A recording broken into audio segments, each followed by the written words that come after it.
यासा के भिक्षु बनने की खबर उसके मित्रों में तेजी से फैल गई। उसके सबसे करीबी साथी विमला, सुबाहु, पुन्ना जी और गवम्पति ने उससे मिलने इसिप्ताना जाने का फैसला किया। रास्ते में सुबाहु ने कहा, अगर यासा ने भिक्षु बनने का फैसला किया है तो उसके गुरु वाकई असाधारण होंगे और वह जिस मार्ग पर चल रहा है वह सबसे ऊंचा होगा। यासा बहुत विवेकशील है। विमला ने जवाब दिया, इतना निश्चित मत बनो। शायद वह सनक में भिक्षु बन गया है और यह लंबे समय तक नहीं चलेगा। 6 महीने या 1 साल बाद वह इस तरह के जीवन को त्याग सकता है। गवम्पति ने असहमति जताई। आप यासा को गंभीरता से नहीं ले रहे हैं। मैंने हमेशा उसे काफी गंभीर पाया है और मुझे यकीन है कि वह ईमानदारी से इरादा किए बिना ऐसा कुछ नहीं करेगा। जब वे हिरण पार्क में यासा से मिले तो उसने उन्हें बुद्ध से मिलवाया। गुरुवर, मेरे ये चारों मित्र अच्छे व्यक्ति हैं। कृपया दया करें और उनकी आंखें मुक्ति के मार्ग पर खोलें। बुद्ध चारों युवकों से बात करने बैठ गए। पहले तो विमल सबसे अधिक संशयी था, लेकिन जितना अधिक उसने सुना उतना ही वह प्रभावित होता गया। अंत में उसने अन्य तीनों को सुझाव दिया कि वे सभी बुद्ध से उन्हें भिक्षु के रूप में स्वीकार करने के लिए कहें। चारों युवक बुद्ध के सामने घुटने टेक दिए। उनकी ईमानदारी को पहचानते हुए बुद्ध ने उन्हें तुरंत स्वीकार कर लिया। उन्होंने कोंडन्ना से उन्हें बुनियादी शिक्षा देने के लिए कहा। यासा के कई 100 अन्य मित्र थे जिन्होंने जल्द ही सुना कि कैसे यासा और उनके 4 सबसे करीबी साथी सभी भिक्षु बन गए थे। इनमें से 120 युवा सभी 20 के दशक में यासा के घर के बाहर मिले और उसी सुबह इसिपताना जाने का फैसला किया। यासा को उनके आगमन की सूचना दी गई और वह उनका अभिवादन करने के लिए बाहर आया। उन्होंने भिक्षु बनने के अपने निर्णय के बारे में बताया और फिर उन्हें बुद्ध से मिलने के लिए ले गए। युवकों से घिरे बुद्ध ने उस मार्ग के बारे में बताया जो दुख को समाप्त कर सकता है और शांति और आनंद की ओर ले जा सकता है। उन्होंने उन्हें अपनी खोज के बारे में बताया और बताया कि कैसे उन्होंने युवा होने के दौरान ही मार्ग खोजने की कसम खाई थी। 120 युवक मंत्रमुग्ध होकर सुनते रहे। उनमें से 50 ने तुरंत भिक्षु बनने का अनुरोध किया।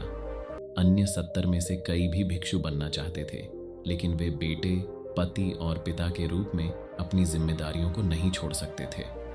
यासा ने बुद्ध से अपने 50 मित्रों को स्वीकार करने के लिए कहा और बुद्ध सहमत हो गए। अति प्रसन्न होकर यासा ने कहा, आपकी अनुमति से कल मैं अपने माता पिता के घर से गुजरूंगा। जब मैं भिक्षा मांगने जाऊंगा, मैं उनसे पूछ सकता हूं कि क्या वे इन नए भिक्षुओं को वस्त्र और कटोरे देना चाहेंगे। अब बुद्ध के साथ हिरण उद्यान में 60 भिक्षु रहते थे। समुदाय का मार्गदर्शन करने के लिए वे 3 महीने और वहां रहे। उस दौरान कई 100 पुरुषों और महिलाओं को बुद्ध ने शिष्य के रूप में स्वीकार किया। बुद्ध ने भिक्षुओं को सिखाया कि वे अपने शरीर, भावनाओं, धारणाओं, मानसिक संरचनाओं और चेतना का अवलोकन कैसे करें। उन्होंने उन्हें सभी चीजों की अन्योन्याश्रित प्रकृति के बारे में सिखाया और समझाया कि अन्योन्याश्रितता पर ध्यान करना बहुत महत्वपूर्ण है। उन्होंने समझाया कि सभी चीजें अपने उद्भव, विकास और पतन के लिए एक दूसरे पर निर्भर हैं। आश्रित सह उत्पत्ति के बिना कुछ भी अस्तित्व में नहीं रह सकता। एक चीज के भीतर सभी चीजें मौजूद हैं। उन्होंने कहा, आश्रित सह उत्पत्ति पर ध्यान एक द्वार है जो जन्म और मृत्यु से मुक्ति की ओर ले जाता है। इसमें निश्चित और संकीर्ण विचारों को तोड़ने की शक्ति है, जैसे कि यह विश्वास कि ब्रह्मांड को या तो किसी भगवान ने या किसी तत्व जैसे पृथ्वी, जल, अग्नि या वायु से बनाया गया है। बुद्ध ने एक शिक्षक के रूप में अपनी जिम्मेदारी को समझा। उन्होंने एक प्यारे बड़े भाई की तरह 60 भिक्षुओं की देखभाल की और उनका मार्गदर्शन किया। उन्होंने अपने पहले 5 शिष्यों के साथ बहुत सारी जिम्मेदारियां भी साझा की।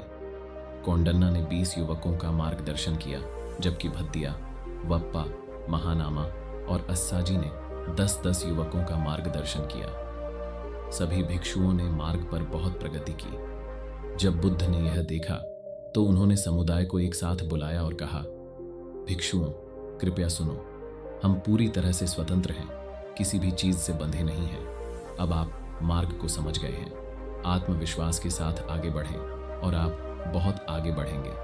आप जब चाहें इसिपताना छोड़ सकते हैं। स्वतंत्र व्यक्तियों की तरह चलें और दूसरों के साथ जागृति का मार्ग साझा करें। कृपया दूसरों को शांति और आनंद लाने के लिए मुक्ति और ज्ञान के बीज बोएं। मुक्ति का मार्ग सिखाएं जो शुरू से अंत तक रूप और सामग्री में सुंदर है। धर्म के प्रसार के आपके कार्य से अनगिनत अन्य लोग लाभान्वित होंगे। जहां तक मेरा सवाल है, मैं जल्द ही निकल जाऊंगा।